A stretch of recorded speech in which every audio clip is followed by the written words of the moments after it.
네, 다른 광고는 주보를 참조해 주시고 오늘 말씀 함께 보시죠. 오늘은 다시 에베소서입니다. 3장 14절에서 21절까지의 말씀 보겠습니다. 제가 먼저 읽고 여러분이 읽고 교독하고 마지막 절 같이 봉독하겠습니다. 이러므로 내가 하늘과 땅에 있는 각 족속에게 이름을 주신 아버지 앞에 무릎을 꿇고 비노니 그의 영광의 풍성함을 따라 그의 성령으로 말미암아 너희 속사람을 능력으로 강건하게 하시오며 믿음으로 말미암아 그리스도께서 너희 마음에 계시게 하셨고 너희가 사람 가운데서 뿌리가 박히고 터가 굳어서 능히 모든 성도와 함께 지식에 넘치는 그리스도의 사랑을 알고 그 너비와 길이와 깊이와 깊이가 폭더함을 깨달아 하나님의 모든 충만하신 것으로 너희에게 충만하게 하시기를 구하노라. 우리 가운데서 역사하시는 능력대로 우리가 구하거나 생각하는 모든 것에 더 넘치도록 능히 하실 이에게 교회 안에서와 그리스도 예수 안에서 영광이 대대로 영원 무궁하기를 원하노라. 아멘.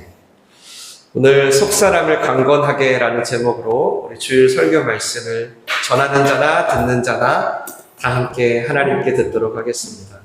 다시 에베소서로 돌아왔습니다. 필리핀 선교를 마치고 오늘 3장의 마지막 부분을 읽었는데요. 이것도 여러분이 많이 들어보셨어요. 너무나 유명하고 또 소중하고 중요한 본문이죠. 오늘은 바울이 그동안 나눴던 복음들 있잖아요. 그것들로 또 이제 4장부터 나누게 될 복음이 어떻게 실생활에 적용될지, 부부생활, 부모와 자녀 생활, 직장 생활, 직장에서의 종과 주인의 생활, 일상생활, 친구생활, 이제 에베소서에 쭉 나오기 시작하거든요. 그 중간에 오늘 갑자기 하나님 앞에 무릎을 꿇고 기도를 하는 장면입니다. 이 기도는 지난 에베소서 1장에 나왔던 첫 번째 기도에 이은 두 번째 기도인데요. 첫 번째 기도는 다 잊어버리셨을 것 같아서 그때는 무엇을 알게 해달라고 기도했어요. 하나님을 잘 알게, 하나님이 우리를 부르신 그 소망이 무엇인지 알도록, 하나님께 상속을 받았다는데 내가 받은 상속이 뭔지 알도록, 그리고 그 상속 받은 걸 이루시는 하나님의 능력이 얼마나 큰지 알도록 기도했다면 오늘 두 번째 기도는 이제 무엇을 하도록 기도합니다. 이해되시죠? 그리스도 안에서 경험한 모든 하나님의 신령한 축복들을 에베소 성도들이 동일하게 경험하도록 기도하는 거예요. 그 기도의 내용은 크게 세 가지고요. 그 중에 오늘 우리는 첫 번째 대목을 나눌 겁니다. 첫 번째 대목은 바로 속사람을 튼튼하게, 건강하게 해달라는 기도입니다. 복음을 들은 우리가 이제 실제로 그 복음의 능력을 일터에서, 가정에서 나타내려면 무엇보다 첫 번째 기도는 속사람이 건강하고 튼튼해져야 한다는 것입니다. 16절 다시 한번 읽겠습니다. 시작. 그의 영광의 풍성함을 따라 그의 성령으로 말미암아 너희 속사람을 능력으로 강건하게 하시오며. 아멘. 바울은 이제 복음의 본질과 실천 사이에서 가장 먼저 성도들의 속사람이 건강해지기를 기도합니다. 그럼 우리가 알아야 될 것이 있겠죠. 뭘까요? 속사람이란 무엇인가 알아야겠죠. 이미 성경을 조금 읽어보신 분은 성경 곳곳에 나오다 보니까 아시겠지만 오늘은 좀 처음 들으신 분은 낯설 수 있을 것 같아요. 그래서 제가 몇 구절을 가지고 왔습니다. 고린도후서 읽어볼게요. 시작. 그러므로 우리가 낙심하지 아니하노니 우리의 겉사람은 낡아지나 우리의 속사람은 날로 새로워지도다. 아멘. 점점 낡아지는 사람, 겉사람이라는 게 있고요. 또 속사람이라는 게 있는데 이거는 계속 새로워지는 사람이랍니다. 로마서도 읽어보겠습니다. 시작. 내 속사람으로는 하나님의 법을 즐거워하되 내 지체 속에서 한 다른 법이 내 마음의 법과 싸워 내 지체 속에 있는 죄의 법으로 나를 사로잡는 것을 보는도다. 아멘.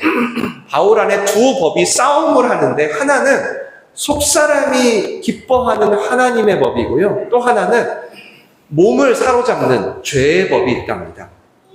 우선 제가 짧게 결론부터 말씀드리면 이 속사람이 건강하다는 것은요, 여러 가지 죄의 법들 사이에서요, 하나님의 법에 깨어있는 상태를 의미합니다. 그리고 이제 우리가 이것을 묵상할 건데요, 그 전에 여러분이 꼭 알아야 될 게 하나 있어요. 그게 뭐냐면 이 속사람이 누구나 있는 건 아니라는 거예요. 그게 무슨 말이냐?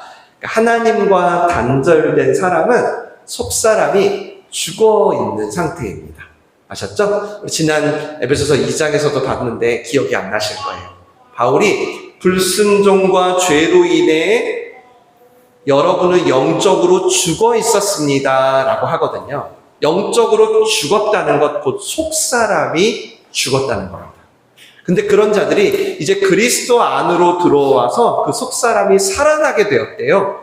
그리고 성경은 그것을 거듭났다 라고 한답니다. 거듭났다. 들어보셨나요? 다시 태어났다. 리본. 이걸 잘 보여주는 장면이 여러분 요한복음 3장에 나온 니고데모 이야기잖아요. 제가 짧게 말씀드리면 어느 날 산헤드린 공회원, 즉 성경 박사란 얘기예요. 성경 교수 니고데모가 밤중에 예수님께 찾아와요. 선생님, 당신은 하나님으로부터 온 사람이 맞는 것 같아요. 그러자 예수님이 야, 너 대단하다 라고 한 게 아니라 사람이 거듭나지 않으면 하나님 나라를 볼 수 없느니라 하시는 거예요. 네가 옳은 말은 했는데 너 거듭나지는 않았어 라고 한 거죠. 그랬더니 탁월한 성경 전문가 니고데모가 충격을 받아요. 요즘 말로 뭔가 좀 핀트가 나갔는지 이 거듭났다는 말을 도저히 이해할 수가 없어서 재차 묻습니다. 아니 예수님, 제가 지금 어른이 됐는데 어떻게 다시 엄마 뱃속에 들어갔다 나옵니까? 주님이 대답하십니다. 진실로 이르노니 누구든지 물과 성령으로 나지 않으면 하나님 나라에 들어갈 수 없느니라. 사람이 육으로는 부모에게 나는 것이 맞지만 영으로는 성령으로 나야 하느니라. 이 말에 너무 놀라지 말라. 바람이 마음대로 부는 법이다. 너는 바람 부는 소리는 들을 수 있지만 이 바람이 어디서 와서 어디로 가는지 알지 못하느니라. 성령으로 다시 태어난 사람도 그와 같도다. 네. 즉 니고데모는 여러분 지금 겉사람 얘기를 했던 것이죠. 육으로 난 겉사람. 근데 예수님은 성령으로 난 속사람 얘기를 하신 거예요. 그러니까 니고데모가 이해가 안 된 겁니다. 이때 아직 니고데모는 예수님을 믿기 전이거든요. 성령님이 안 계신 거죠. 그러니까 속사람이 바로 죽은 상태이기 때문에 이해할 수 없었던 거예요. 그래서 여러분 속사람은 뭐냐면요, 쉽게 말씀드리면 단순히 사람의 어떤 인격이나 성격, 기질 혹은 어떤 내면의 어떤 마음가짐 이런 게 아니라요, 성령께서 오셔서 그동안 죽어있다가 살아난 여러분의 영혼이라고 말씀드릴 수 있습니다. 즉 그 영이 창세기에 나온 하나님의 형상으로 창조된 그 모습이에요. 여러분의 지금 겉모습이 아니라 그 영이 오늘 우리 찬양했던 것처럼 하나님이 임재하는 성령의 전인 거예요. 그 영이 오늘 하나님과 여러분의 교제가 이루어지는 곳인 거예요. 그래서 영은 하나님이 없으면 죽은 겁니다. 이미 창세기에서 보셨잖아요. 선악과를 먹으면 정령 죽을 거야 하셨단 말이에요. 근데 아담이 하와가 먹었는데 죽었어요? 안 죽었어요? 안 죽었어요. 오래 살았단 말이에요. 그러니까 뭐죠? 육은 살았지만 영이 죽은 상태, 즉 하나님과 단절됐구나. 그래서 우리 인생은 누구나 태어나자마자 뭐죠? 죽는 숙명이 있는 겁니다. 그래서 지금 바울이 속사람이 강건하게 되기를 위해 막 기도하는 대상도 누구예요? 에베소 성도들인 거예요. 성도들이 아니면 속사람이 아예 없잖아요. 그러니까 만약에 기도를 해도 거듭나게 해주세요 이렇게 기도했겠죠. 필리핀 아이들을 위해서 기도한다 하더라도 거듭나게 해주세요 이렇게 기도하겠죠. 이렇게 속사람이 강건하게 해주세요 기도 안 하고. 네, 에베소 성도들. 그러니까 우리가 여기서 유추할 수 있는 진리가 있는 거예요. 뭐죠? 성도들은 단순히 세례받았다는 사실에서, 거듭났다는 사실에서 멈출 수가 없는 존재구나. 단순히 거듭남에 그치지 않고 그때부터 계속 속사람이 새로워지고 건강해지는 과정이 있는구나. 이거를 이제 우리가 알게 되는 거예요. 그럼 이제 중요한 게 뭐겠어요? 그럼 이 속사람이 어떻게 날로 건강해져요? 아니, 우리 겉사람은 건강해지는 방법 엄청 많아요, 유튜브에. 근데 우리 속사람은 어떻게 날로 건강해져요? 우리의 영은 언제 살아나요? 이게 오늘 우리에게 중요하겠죠. 먼저 대전제입니다. 이건 오늘 본문에 이미 바울이 얘기했는데요. 성령이 임하실 때 우리가 건강해질 수 있습니다. 오늘 뭐라고 하시죠? 성령으로 속사람을 강건하게 하신다. 그래서 여러분이 예수님을 영접하고 성령이 임했을 때 여러분은 영이 살아나는 거듭남이 시작된 거예요. 그리고 동시에 그 영을 건강하게 가꾸는 삶도 시작된 거예요. 여러분, 우리가 본래는 늘 어때요? 감각적인 겉사람에 익숙하잖아요. 그거에 너무 익숙해요. 심지어 교회를 나와도. 그래서 진짜 우리의 에고라고 할까요? 진짜 우리인 속사람을 신경을 쓰지를 못합니다. 그래서 예수님이 우리한테 성령을 보내주셨어요. 그래서 우리가 영이 있는 존재임을, 우리가 이제 죽으면 다 화장터에 들어가잖아요. 그럼 우리는 가루만 남죠. 그래서 예수님이 영이 있는 존재라는 걸, 그리고 너희의 영이 살아야 너희의 육도 사는 존재라는 걸 경험하게 하시려고 성령을 보내셨어요. 근데 어쩌나 이 성령님이 인격이 있어요. AI처럼 값을 입력하면 알아서 딱 주면 좋은데 인격이 있어서 억지로 우리를 돕질 않아. 그래서 저와 여러분이 날마다 영이 건강해지기 위해, PT를 받기 위해 성령의 충만함을 진심으로 원하시지 않으면 여러분은 점점 속사람에 대한 관심에서 멀어지게 됩니다.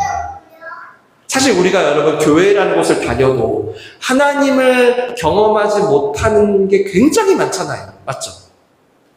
거의 대부분의 이유가 이 속사람에 대한 관심이 없기 때문이에요. 왜냐하면 하나님은 영이신데, 영이신 하나님을 경험하려면 우리도 우리 속사람이 경험하는 건데, 근데 속사람에 관심이 없어. 하나님이 너무 낯설어요. 하나님 믿는다는 게 뭔지도 모르겠고, 어떤 사람 하나님을 만났다는데 그게 뭔 말이야. 너무 낯설어. 물론 겉사람도 있죠, 우리가. 이번 주 한 주간 일하고 여러 가지 일을 겪는 겉사람. 그러나 예수님을 믿은 후로는 우리가 겉사람으로 사는 게 아니에요. 겉사람은 아까 성경에 나온 것처럼 점점 낡아요. 니고데모처럼. 그래서 우리가 알아야 될 건 내 영이 하나님의 말씀이 들리는 장소라는 거. 내가 하나님이란 존재를 만나는 것은 내 영혼이라는 거. 그래서 내 영이 깨어있으려고 하면 자연히 내 겉사람도 함께 은혜와 평강으로 다스려진다는 것. 그래서 여러분 전문용어로 신앙생활이란 말 들어봤죠? 여러분 우리의 신앙이 자동으로 생활되지 않아요. 어떤 분은 50년 동안 교회를 다녀도 모든 게 다 나눠져 있더라고요. 교회에서의 모습 따로 다 따로. 이게 통합이 안 돼요. 왜 그러냐면 속사람의 신경을 안 써서 그래요. 신앙이 생활되는 신앙생활이라는 게 시작이 되려면 언제 시작되냐면 내가 속사람의 관심을 갖기 시작할 때. 베드로전서 5장을 한번 읽어볼게요. 시작. 근신하라 깨어라 너희 대적 마귀가 우는 사자같이 두루 다니며 삼킬 자를 찾나니 너희는 믿음을 굳건하게 하여 그를 대적하라. 이는 세상에 있는 너희 형제들도 동일한 고난을 당하는 줄 알미라. 아멘. 여기서 이 믿음을 굳게 하라는 게 바로 속사람을 강건하기 위해 깨어있으라는 거거든요. 마귀가 여러분 운대요. 와, 운대요. 어제도 저희 이제 아내랑 로아가 밤새 꿈속에서 사탄에게 시달렸다는 거예요. 밤새. 그러면서 막 잠을 못 잤다는 거예요. 막 운대요. 두루 3길자를 찾으러 다닌대요. 여러분, 누구를 찾을까요? 힘이 없잖아요? 그러면 제가 아까 속사람이 없는 거라 그랬잖아요. 사단이 신경을 안 써요. 어차피 내 편이라 신경 안 씁니다. 근데 거듭난 사람들은 영이 살아났으므로 이제 그 영이 건강하게 되기를 힘쓰고 근신하고 깨어있어야 하는데, 그러질 못하고 늘 시들시들하게 되면 사단이 그걸 알아보고 유혹하고 흔들려고 달려든다는 거예요. 믿음이 뭔지 헷갈리게. 눈에 안 보이니까. 이 중에 예수님 직접 본 사람 있어요? 천지창조할 때 가봤어요? 어떻게 믿어요? 사단이 우리의 이성과 감성과 경험 끊임없이 공격해요. 다시금 여러분이 아무리 힘들어도요, 반드시 더 살아요. 정말입니다, 여러분. 이게 너무 중요한 고백이라 제가 한번 여러분께 따라해 주시기를 부탁드리겠습니다. 제가 먼저 선창하면 따라해 주세요. 속사람이 살아야 겉사람도 삽니다. 사람이 살아야 겉사람도 삽니다. 자기 자신에게 선포하시면서 속사람이 살아야 겉사람도 산다. 사람이 살아야 겉사람도 산다. 정말이에요, 여러분. 정말이에요. 삶을 움직이는 건 속사람이에요. 어떤 겉사람의 힘과 능력과 의사결정과 판단으로 사는 것 같죠? 그렇지 않아요. 결국 삶을 움직이는 건 우리 영혼이에요. 그래서 성경에서 주구장창 뭐라 그래요? 항상 우리 영혼이 잘 돼야 범사에 잘 된다고 하는 거예요. 하나님이 아주 계속 얘기하는 거예요. 제발 너희 영혼이 잘 돼야 니네 범사에 잘 된다. 잊어버리지 마라, 이 순서를. 물론 우리 육신이 아플 때도 문제가 생겨요. 그런데 여러분, 우리 영혼이 아프잖아요? 영혼이 병들잖아요. 이건 굉장히 큰 어려움이 찾아와요. 이게 하나님이 창조하고 지금도 우리를 다스리시는 원리예요. 그 속사람이 병들면 여러분, 심지어 우리가 기도라는 걸 해도 어떻게 돼요? 근심하게 되잖아요. 내가 기도하면서 내가 안 믿잖아요. 기도를 하고 있는데 솔직히 말하면 내가 안 믿어요. 그리고 기도를 하는데도 근심이 더 심해지죠. 왜? 내가 겉사람으로 기도하기 때문이에요. 하나님이 어떤 분이시고 그분이 지금 나를 어떻게 보시는지, 그리고 나도 하나님과 같은 마음으로 지금 이 기도 제목을 보고 있는지, 이런 믿음의 반응을 내 영이 해야 되는데 계속 겉사람만 충만하니까 어때요? 기도를 해도 계속 이게 빨리 되냐 안 되냐 거기만 묶이는 거예요. 하나님께는 관심이 온데간데 없고, 그러니까 기도를 안 하게 될 수밖에 없죠. 재미도 없고 해서 뭐하나. 그래서 여러분, 오늘 이 말씀이 굉장히 중요해요. 제가 예전에 청년부 부교육자, 청년부 사역할 때 제자훈련하면 이 부분을 항상 강조했어요. 정말 중요해요. 누가 뭐래도 나는 하나님의 형상이고 하나님의 자녀야. 상황이 어찌 되었든 이 지경이 되었든 하나님은 나를 지명하여 부르셨고, 그걸 증거하는 성령께서 지금 내 안에 계셔. 그러므로 나는 지금 이 상황에 대하여 하나님의 자녀로서 대처할 거예요. 난 이 문제에 대하여 하나님의 형상으로서 반응할 거야. 이게 속사람이 강건함. 이런 사람이 회사에 한 명만 있잖아요. 가정에 한 명만 있잖아요. 교회에 한 명만 있어도 여러분, 그곳은 하나님의 나라가 임합니다. 너무 신기해요. 너무너무 신기해요. 그래서 우리도 오늘 이 설교를 통해 이 속사람의 건강을 위해 좀 깨어있으려고 해요. 이를 위해서 제가 무엇을 나눠야 할지 정말 새벽 내내 기도했어요. 아, 이건 너무 어렵지 않을까? 아, 우리 성도들한테 이건 너무 높은 수준이지 않을까? 아, 이건 이미 하고 막 고민하다가 두 가지를 나누려고 결정했습니다. 첫 번째, 영적인 빈곤에서 벗어나는 거예요. 두 번째, 영적인 비만에서 벗어나는 거예요. 빈곤과 비만, 기억하세요? 왜 이 두 가지냐? 보통 사탄에게 시달리는 여러분의 모습과 제가 여러분을 위해서 기도하잖아요. 매일 하거든요. 그러다 보니까 하나님과 교제를 하잖아요. 예를 들면, 뭐 여기 죄송한데 준규 형제님 있어요. 하나님, 준규 형제님은 좀 어때요? 요즘 괜찮나요? 이렇게 제가 묻잖아요, 하나님께. 교제를 하다 보고 제가 정한 두 가지예요. 오랫동안 여러분에 대하여 하나님과 교제한 결과라고 보시면 되겠어요. 네. 하나는 너무 여러분이 먹지를 못해서 영양실조에 걸린 듯이 비실비실하는 모습이 하나 있고요.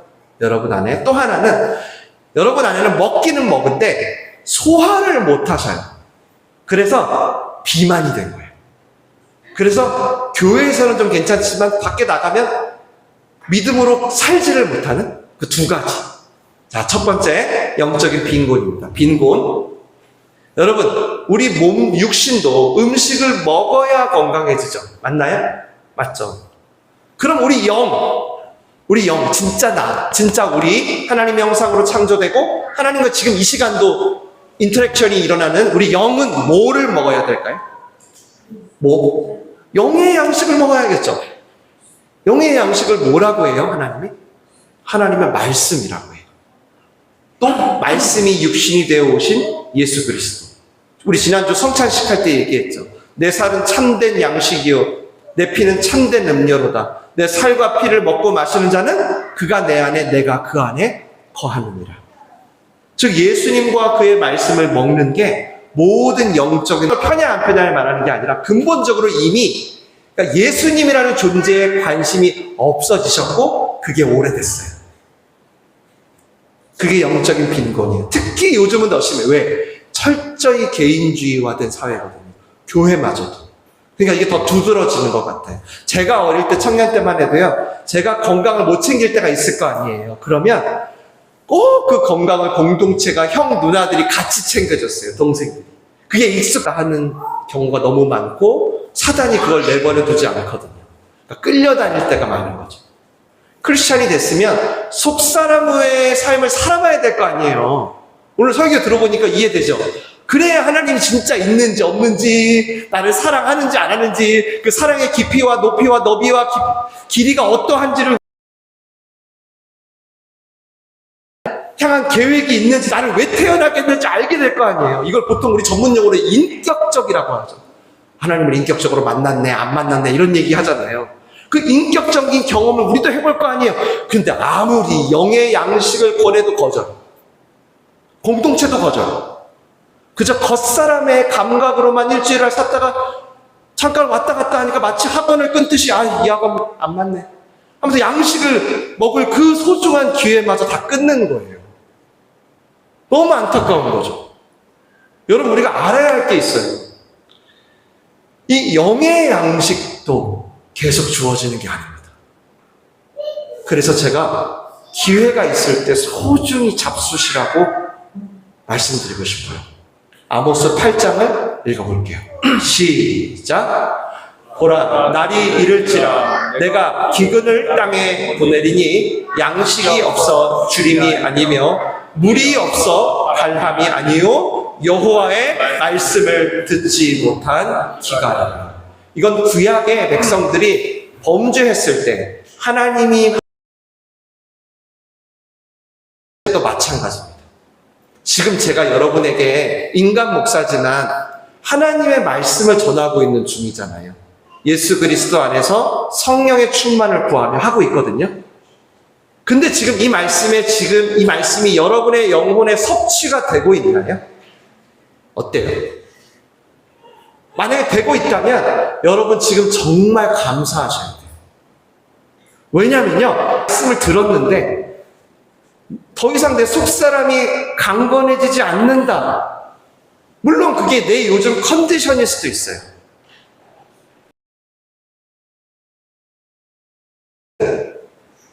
마치 성경의 표현이에요. 예수님의 표현으로 길가와 같이 여러분 마음이 굳어져서 이미 사탄이 여러분의 이성과 감정을, 육신을 활개치고 있는 상태라고 보시면 돼요.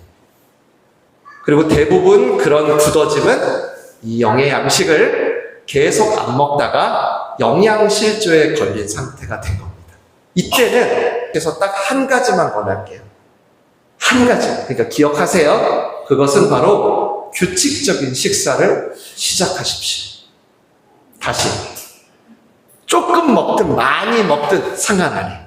괜찮으니까 규칙적으로 식사를 시작하세요. 제발 평소에 어떤 분은 목사님 그래도 그렇게라도 먹는 게 어디예요 하는데 그렇지만 안 될 너무 소중한 자리예요. 왜죠? 우리의 영이 하나님의 영을 대면하는 자리니까. 그러나 이 예배도 마중물이라는 거예요. 이걸 기반으로 오늘 한 가지 기억하세요. 규칙적으로. 오늘 목장에서 함께 나눠보세요.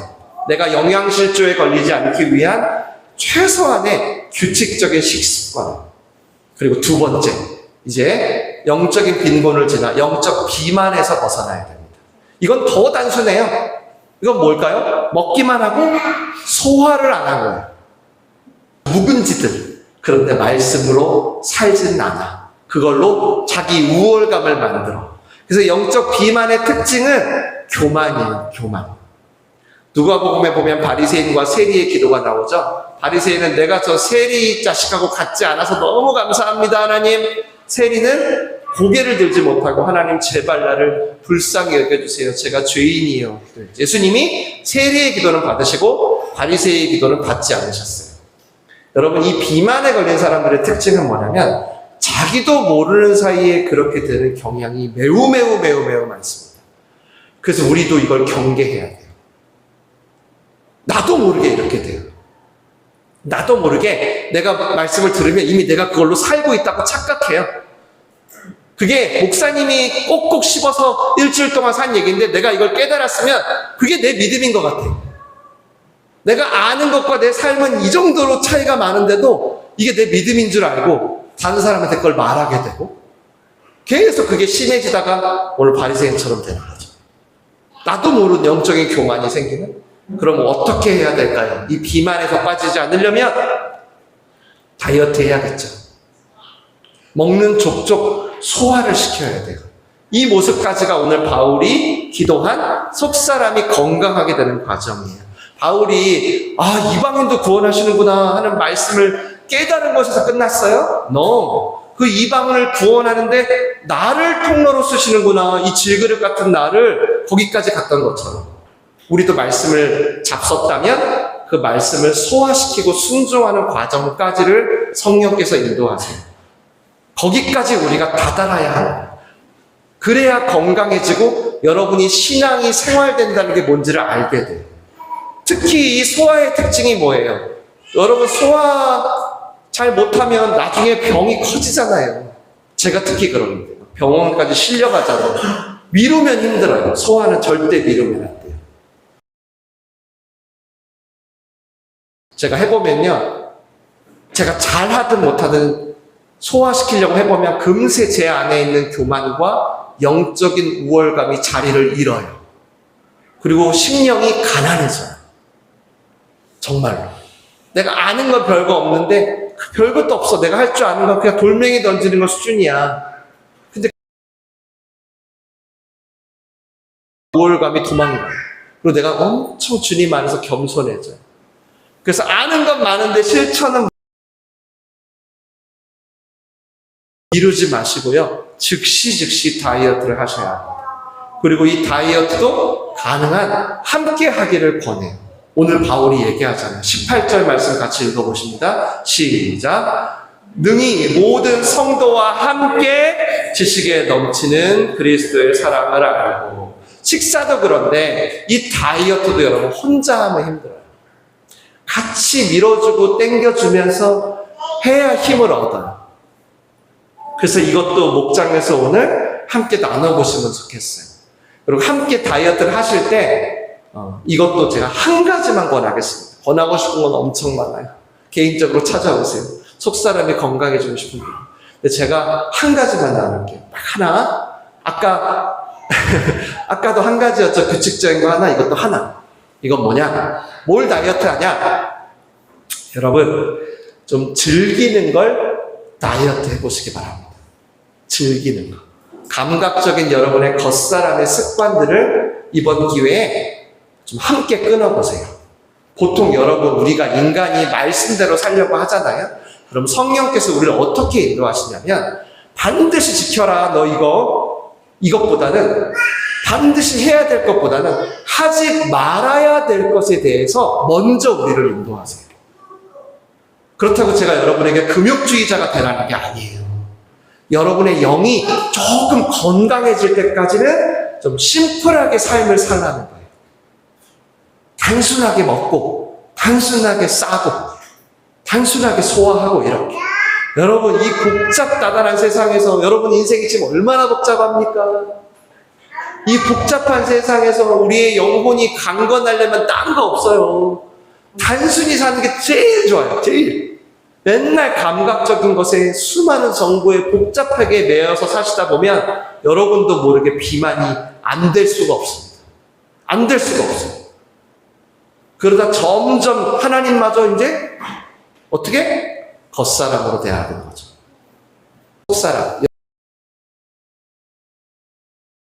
될 때까지는 좀 끊어보시는 다이어트를 하시길 바래요. 이것도 혼자 말고 함께 너희 마음에 계시게 하시옵고 너희가 사랑 가운데서 뿌리가 박히고 터가 굳어져서. 아멘. 여러분, 신앙생활은 예수님이 내 안에 오심으로 끝나는 게 아니에요. 계속 살아 역사하시게 되는 과정이에요. 아셨죠? 단순히 거듭났어, 세례받았어, 거기서 멈추지 않고 날로 건강해지면서 굳건해지는 과정이에요. 오늘 바울이 아까 무릎을 꿇었다 그러잖아요. 성경의 당시의 시대는 무릎을 꿇고 기도하는 문화가 아니에요. 근데 왜 무릎을 꿇었냐면 너무너무 간절했어요. 왜 이렇게 간절히 기도할까요? 바울이 알았어요. 지금 시대도 그렇지만 당시 에베소도 예수님을 영접했지만 여전히 그분이 자기 삶에 역사하시도록 내어드리지 않는 경우가 많았던 거예요.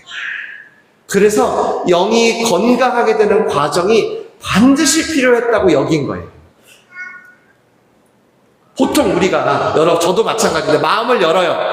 예수님이 내 안에 들어오시는 단계가 있죠. 맞죠? 그때 보통 믿음이 시작되잖아요. 맞죠? 그런데 여러분, 예수님이 오셨다고 해서 끝이에요? 아니에요. 왜? 아직 모든 게 어색하거든요. 마치 혼자 사는 집에 누가 함께 살게 되는 것처럼. 일부 예배 때는 참모 형제가 이제 교회 앞에 이사 와서 참모 형제의 집을 예시로 들었는데 누가 함께 살게 되면 어때요? 불편해요. 왜 불편하죠? 왜? 예수님이 들어왔어. 그럼 좀 가만히 계시면 좋잖아요. 가만히 계시질 않아. 내 집에 들어와 놓고 내 집인데 자꾸 이방 저방을 돌아다니시질 않나. 청소가 됐냐 안 됐냐, 이렇게 살면 되냐 안 되냐 자꾸 관여를 하는 거예요. 불편해. 내가 좀 필요할 때만 오지. 불편해.